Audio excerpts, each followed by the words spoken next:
दोस्तों आज के इस वीडियो के द्वारा हम ये सीखने वाले हैं कि हम किस प्रकार से हमारे घर में फायर अलार्म सिस्टम का पूरा कनेक्शन करेंगे। देखिए दोस्तों, यदि आपके घर में, ऑफिस में या फिर किसी कंपनी में आग लग जाती है तो उसको डिटेक्ट करने के लिए हम डिटेक्टर का इस्तेमाल करते हैं। डिटेक्टर भी बहुत सारे टाइप के आते हैं। फिलहाल के टाइम पे मैं यहाँ पे 3 अलग अलग डिटेक्टर का इस्तेमाल कर रहा हूँ। ये वाला जो सेंसिंग डिवाइस है इसको हम कहते हैं स्मोक डिटेक्टर। मतलब कि यदि आपके घर में आग लग जाती है तो आग की वजह से जो धुआं निकलती है उस धुएं को ये वाला डिवाइस डिटेक्ट कर लेगा।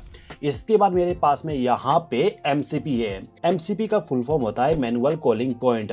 मतलब कि यदि आप मैनुअली ये बताना चाहते हो कि आग लग गया है तो इस कंडीशन में आपको इस प्रकार का MCP का इस्तेमाल करना पड़ता है।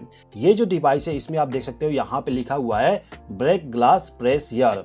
मतलब कि यदि आग लग जाती है और यदि आपका डिटेक्टर काम नहीं किया या फिर आप मैनुअली बताना चाहते हो आग लग गया है तो सिंपली आपको क्या करना है कि ये जो ग्लास होता है इस ग्लास को आप ब्रेक कर दीजिए।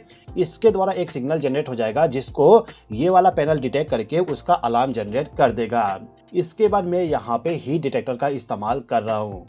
अब ये जो सभी डिवाइस है इन डिवाइस के अलावा और भी टाइप के डिटेक्टर आते हैं, उनके बारे में थोड़ा सा जान लेते हैं। सबसे पहला हो गया हीट वाली, सेकंड आता है स्मोक डिटेक्टर, इसके बाद आपको मिल जाएगा कार्बन मोनोऑक्साइड डिटेक्टर, इसके अलावा मल्टी सेंसर वाली डिटेक्टर आपको मिल जाएगा और एक आता है मैनुअल कॉलिंग पॉइंट। वैसे तो ये जो मैनुअल कॉलिंग पॉइंट है ये आपका डिटेक्टर नहीं होता है, इसको आपको मैनुअली ऑपरेट करवाना पड़ता है, लेकिन मैंने यहाँ पे इसको भी ऐड कर दिया। तो कितने टाइप के डिटेक्टर आते हैं आप यहाँ पे देख सकते हो। अब ये जो सभी डिवाइस है इनका काम केवल ये होता है कि जो आपके घर में आग लगा हुआ है उसको डिटेक्ट करना, और डिटेक्ट करने के बाद एक सिग्नल जनरेट किया जाएगा और उस सिग्नल को ले जाके हमें फायर अलार्म कंट्रोल पैनल के साथ कनेक्शन करके उसको बताना होता है। देखिए दोस्तों, जो फायर अलार्म कंट्रोल पैनल होती है वो पैनल आपको मोस्टली 4 टाइप का मिल जाएगा। पहला होता है कन्वेंशनल, दूसरा होता है एड्रेसेबल, तीसरा होता है इंटेलिजेंट और चौथा होता है वायरलेस। अभी के टाइम पे जो मैं आपको वायरिंग बताने जा रहा हूँ वो वायरिंग कन्वेंशनल टाइप का होगा, मतलब कि मैनुअल वाली होगी। कन्वेंशनल टाइप का जो फायर अलार्म सिस्टम होती है उसमें जोन टाइप का होता है। जोन सिस्टम क्या होती है मैं आपको थोड़ा सा एग्जांपल के जरिए समझा देता हूँ। देखिए, मान लीजिए कि आपका जो घर है वो 3 मंजिला वाली घर है।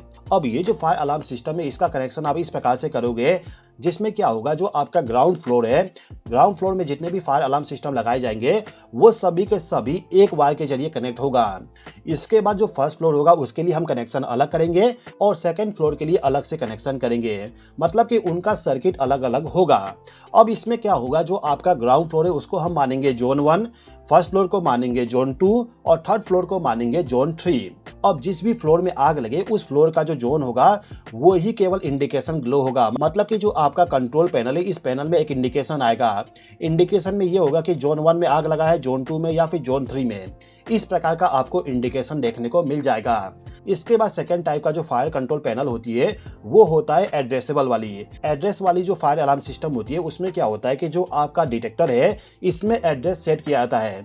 यदि इस वाले डिटेक्टर के जरिए आग को डिटेक्ट किया जाता है तो इस कंडीशन में आपका जो कंट्रोल पैनल है उसमें इंडिकेशन आ जाएगा या फिर जो उसका डिस्प्ले होता है उसमें नंबर शो हो जाएगा कि कौन से डिटेक्टर के जरिए आग को डिटेक्ट किया गया है। एड्रेस वाली जो डिटेक्टर होती है उसमें हम नंबर सेट कर सकते हैं कि कौन से नंबर का आपका फायर डिटेक्टर है, जिससे कि यदि आग लग जाता है तो आपको तुरंत पता चल जाए कौन सी लोकेशन पे कहां पे आग लगा हुआ है। कन्वेंशनल टाइप के डिटेक्टर में आपको केवल ये पता चलेगा कि कौन से जोन में आग लगा हुआ है, लेकिन जिस फायर अलार्म सिस्टम में पूरा एड्रेस सेट करने का ऑप्शन रहता है उसके जरिए आपको पूरा एक्यूरेट लोकेशन मालूम चल जाती है।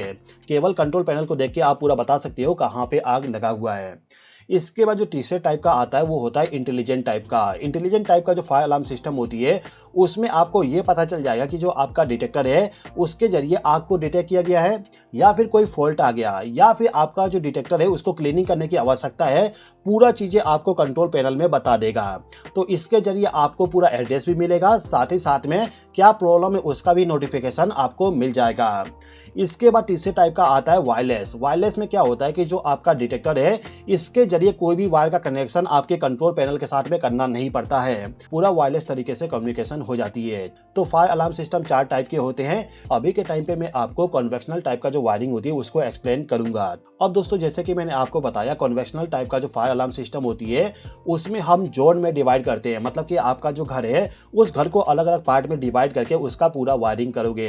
तो अभी के टाइम पे मुझे इस घर में वायरिंग करना है। तो वायरिंग करने के लिए मैं क्या करता हूँ, जो घर का अंदर का पूरा हिस्सा है उसमें यदि आग लग जाती है तो उसको मानूंगा जोन 1 में आग लग गया। मतलब कि घर के अंदर में इन तीनों डिवाइस को मैंने कनेक्ट कर दिया, तो इसको मान लेता हूं जोन 1। अब यहाँ पे मैं क्या करूंगा, जो मेरे घर का बाहर का हिस्सा है उसमें भी डिटेक्टर को कनेक्ट करूंगा। मतलब कि यदि मेरे घर के बाहर आग लग जाती है तो उसको भी पता चल जाए, इसका भी मुझे वायरिंग करना है। तो मैं क्या करूंगा, यहाँ पे 3 और अलग से डिटेक्टर का इस्तेमाल कर लूंगा और ये जो तीनों डिटेक्टर है इनको मैं जोन 2 में डिवाइड कर दूंगा। अब ये जो सभी डिवाइस है इनका काम केवल होता है फायर को डिटेक्ट करना, और ये जो कंट्रोल पैनल है ये कंट्रोल पैनल उसको मॉनिटर करेगा, साथ ही साथ में एक आउटपुट जनरेट करेगा जिसके जरिए हमें पता चलेगा कि फायर लग चुका है।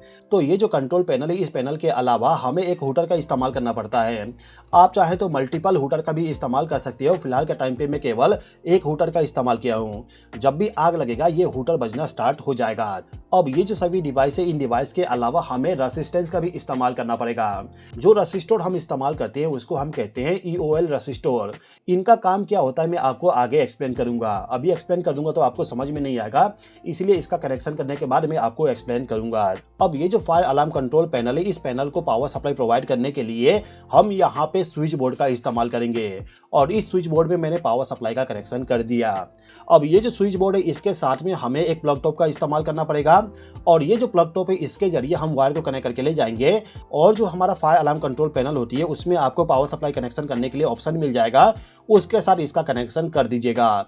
किसी फायर अलार्म कंट्रोल पैनल में आपको प्लग टॉप मिल जाएगा जिसको ले जाके केवल आपको पावर सप्लाई के साथ कनेक्शन करना होता है। यदि वहां पे प्लग टॉप नहीं है तो आपको इसके अंदर में टर्मिनल मिल जाएगा जहां पे लिखा होता है फेस और न्यूट्रल। जहां पे फेस लिखा हुआ है वहां पे फेस सप्लाई कनेक्ट कर दीजिए, और जहां पे न्यूट्रल लिखा हुआ है वहां पे न्यूट्रल पावर सप्लाई को ले जाके कनेक्ट कर दीजिए। अब ये जो कंट्रोल पैनल है, इस पैनल के अंदर में आपको बैटरी का भी कनेक्शन करना होता है। इसी पैनल के अंदर में एक छोटा सा बैटरी रखा जाता है जिसका कनेक्शन करना होता है। कनेक्शन करने के लिए आपको इसी के अंदर में 2 वायर मिल जाएगा, केवल आपको ले जाके पॉजिटिव और नेगेटिव के साथ कनेक्शन करना होता है। मैं आपको अभी के टाइम पे बैटरी का कनेक्शन शो नहीं कर रहा हूं क्योंकि जो बैटरी होती है वो इसी कंट्रोल पैनल के अंदर में रखा जाता है। बैटरी का कनेक्शन करने के टाइम एक चीज ध्यान दीजिएगा कि जो आपका कंट्रोल पैनल है वो कंट्रोल पैनल 12 वोल्ट वाली है या फिर 24 वोल्ट वाली। यदि 24 वोल्ट का है तो आपको यहाँ पे 2 बैटरी का इस्तेमाल करना पड़ेगा। यदि 12 वोल्ट वाली सिस्टम है तो आपको केवल सिंगल बैटरी का इस्तेमाल करना पड़ेगा। तो बैटरी का कनेक्शन करने के बाद आपका जो कंट्रोल पैनल है, इस पैनल में आपको ऑप्शन मिल जाएगा इन डिटेक्टर का कनेक्शन करने के लिए। आपको वहां पे जोन 1 जोन 2 लिखा होगा। जोन 1 वाली जो टर्मिनल होती है उसके जरिए वायर को लेके आना है, और जो आपका सबसे पहले वाली डिटेक्टर है उसके साथ इसका कनेक्शन कर देना है। ये जो स्मोक डिटेक्टर है इसके अंदर में कनेक्शन कैसे किया जाएगा इसको मैं आपको शो कर देता हूं। देखिए दोस्तों, ये जो आप डायग्राम देख रहे हो इस डायग्राम में स्मोक डिटेक्टर का कनेक्शन बताया गया है। यदि आप डायग्राम के अंदर देखोगे तो आपको मिल जाएगा टोटल 4 या फिर 5 टर्मिनल। किसी में आपको 4 मिलेगा, किसी में 5 टर्मिनल भी मिल जाएगा। ठीक है, तो जो आपका टर्मिनल है उस पर नंबरिंग किया जाता है 1 2 3 4 5 करके, या फिर वहां पे plus in plus out minus in out, इस प्रकार से आपको नंबरिंग देखने को मिल जाएगा।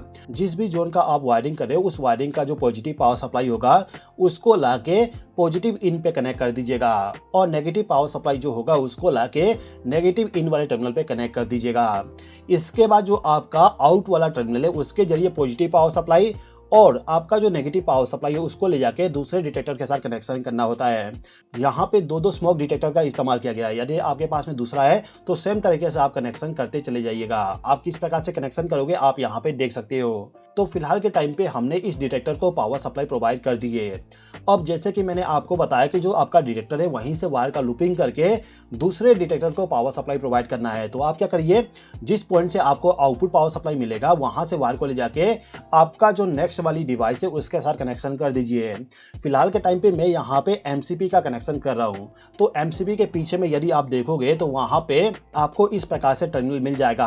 अलग अलग टाइप का एमसीपी आता है, किस प्रकार से कनेक्शन करना है आपको पूरा डिटेल उसके टर्मिनल पे ही मिल जाएगा। तो फिलहाल के टाइम पे आप ये समझिए जो आपका डिटेक्टर है उसमें टोटल 4 टर्मिनल दिया गया है। तो उसमें आपको क्या करना होगा, जो आपका नेगेटिव वाली टर्मिनल है उस पे इनकमिंग पावर सप्लाई दे दीजिए, नेगेटिव पावर सप्लाई वाली, और नेगेटिव पावर सप्लाई का जो आउटपुट वाली टर्मिनल है वहां से वायर को ले जाके दूसरे वाले डिटेक्टर को पावर सप्लाई प्रोवाइड किया जाएगा। जिस प्रकार से आपने नेगेटिव पावर सप्लाई का कनेक्शन किए उसी प्रकार से आपको पॉजिटिव पावर सप्लाई का भी कनेक्शन करना होगा। टर्मिनल पे आपको डिटेल मिल जाएगा कहां पे कौन सा वायर का कनेक्शन करना है। तो इस वाले एमसीबी का कनेक्शन कर दिया और यहां से पावर सप्लाई को ले जाके हीट डिटेक्टर को पावर सप्लाई प्रोवाइड कर देंगे। अब इसका कनेक्शन कैसे किया जाएगा इसको भी देख लेते हैं। जो आपका हीट डिटेक्टर होता है उसमें भी सेम तरीके से कनेक्शन किया जाता है। आप देखोगे यहाँ पे अलग अलग टर्मिनल दिया गया है और टर्मिनल पे नंबरिंग किया गया है। जो आपका नेगेटिव पावर सप्लाई है उसको नेगेटिव पे कनेक्ट कर दीजिए और पॉजिटिव पावर सप्लाई को ले जाके पॉजिटिव वाले टर्मिनल पे कनेक्शन कर दीजिए।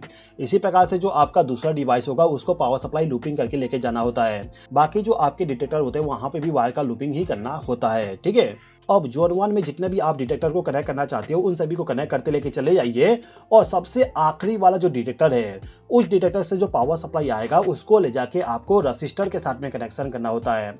मतलब कि आपका जो दोनों वायर है उसको लाके इस प्रकार से रसिस्टर के साथ में आप कनेक्शन कर दीजिए। ये जो रसिस्टर है इसका इस्तेमाल क्यों करते हैं इसको एक बार समझ लीजिए। देखिए दोस्तों, ईओएल रसिस्टर का मतलब ये होता है कि जो आपका सर्किट है उस सर्किट के सबसे आखिरी में रसिस्टर को कनेक्ट करना।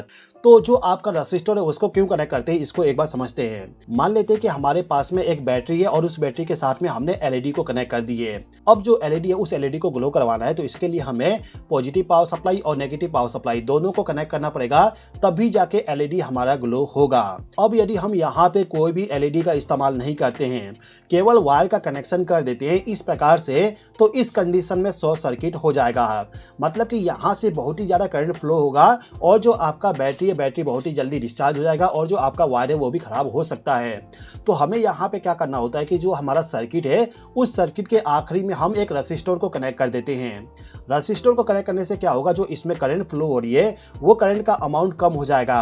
अब ये जो रसिस्टर है इसके जरिए जो करंट फ्लो होती है वो करंट केवल इतना ही होता है जितना करंट की आवश्यकता होती है आपके फायर कंट्रोल पैनल को सिग्नल प्रोवाइड करने के लिए। देखिए दोस्तों, ये जो सभी डिटेक्टर है इनका जो हमने कनेक्शन किए, कनेक्शन में केवल हमने वायर का लूपिंग किए हैं। अब यदि वायर का लूपिंग करते करते आखिरी सिरे पे चले गए और आखिरी वाले सिरे पे यदि हम इनको ओपन छोड़ देंगे तो जो हमारा सर्किट है वो सर्किट कंप्लीट नहीं होगा। तो सर्किट को कंप्लीट करने के लिए हमें इन दोनों वायर को जोड़ना पड़ेगा और यदि हम डायरेक्टली इनको जोड़ देंगे तो बहुत ही ज्यादा करंट फ्लो होगा, मतलब कि शॉर्ट सर्किट हो जाएगा। तो इसीलिए हम यहाँ पे रसिस्टर को कनेक्ट कर देते हैं जिससे कि करंट को हम लिमिट कर सके। ये जो रेजिस्टेंस है इसका वैल्यू कितना होना चाहिए वो डिपेंड करता है आपके सर्किट के वोल्टेज पे। वैसे तो आपका जो कंट्रोल पैनल है उसी के साथ में आपको रसिस्टर मिल जाएगा, तो सिंपली आप उसको इस्तेमाल कर लीजिएगा। अब जिस प्रकार से हमने यहाँ पे जोन 1 का कनेक्शन किए, इसी प्रकार से जो जोन 2 का डिटेक्टर है इनका भी कनेक्शन करना होगा। तो मैं यहाँ पे डायरेक्टली कनेक्शन करके आपको बता देता हूँ। मैंने यहाँ पे इन सभी का कनेक्शन कर दिया, आप देख सकते हो किस प्रकार से कनेक्शन किया गया है। अब ये जो सभी डिटेक्टर है इनके द्वारा केवल फायर को डिटेक्ट किया जाएगा और डिटेक्ट करने के बाद एक सिग्नल जनरेट किया जाएगा जिसको कंट्रोल पैनल को बताना होता है। अब ये जो कंट्रोल पैनल है इस कंट्रोल पैनल में आपको बहुत सारे टाइप के इंडिकेशन मिल जाएगा। नॉर्मली आपको यहाँ पे 3 टाइप का इंडिकेशन मिल जाएगा। पहला जो इंडिकेशन होगा वो फायर का होगा, दूसरा होगा फॉल्ट का, तीसरा होगा ओपन सर्किट का। इसके अलावा भी आपको और भी टाइप के इंडिकेशन मिल जाएगा, डिपेंड करता है कि आपका कंट्रोल पैनल कौन सा है। हर एक जोन के लिए अलग अलग इंडिकेशन प्रोवाइड किया जाएगा, जैसे कि जोन 1 के लिए अलग इंडिकेशन होगा, जोन 2 के लिए अलग इंडिकेशन होगा। यदि इन तीनों डिटेक्टर में से कोई भी अलार्म जनरेट करता है तो इस कंडीशन में जोन 1 का जो फायर वाली इंडिकेशन होगा वो ग्लो हो जाएगा, चाहे ये वाला ऑपरेट हो, चाहे ये वाला, चाहे ये वाला। इस वाले सर्किट से यदि सिग्नल को जनरेट किया जाता है तो वो केवल जोन 1 का इंडिकेशन ग्लो करवाएगा। इसी प्रकार से यदि इनके द्वारा फायर को डिटेक्ट किया जाता है तो इस कंडीशन में जोन 2 का जो इंडिकेशन होगा उसको ग्लो करवाया जाएगा। अब ये जो फायर कंट्रोल पैनल है इसमें आपको 2 और टर्मिनल मिल जाएगा जिसके जरिए आपको हूटर का कनेक्शन करना होता है। तो हूटर के लिए जो टर्मिनल होगा उसके जरिए वायर को लाके हूटर का कनेक्शन कर देना है। हूटर के बैक साइड में आपको 2 टर्मिनल मिलेगा जिसमें आपको पॉजिटिव पावर सप्लाई और नेगेटिव पावर सप्लाई को कनेक्ट करना होता है। यदि आपके पास में और भी हूटर है तो उसको केवल आपको इसके पैरेलल में कनेक्शन करते चले जाना है। ठीक है दोस्तों, तो कुल मिला के आपको केवल इतना ही कनेक्शन करना होता है। इतना यदि आप कनेक्शन कर दोगे तो आपके घर में यदि आग लगता है तो आपका जो फायर कंट्रोल पैनल है वो अलार्म को जनरेट कर देगा, जिससे कि आपको मालूम चल जाएगा कि आपके घर में आग लग चुका है। दोस्तों मैं उम्मीद करता हूं कि आपको ये वीडियो पसंद आया होगा। वीडियो पसंद आए तो लाइक कर दीजिए और चैनल को यदि आपने अभी तक सब्सक्राइब नहीं किया तो सब्सक्राइब भी कर लीजिएगा। इस वीडियो को देखने के लिए धन्यवाद।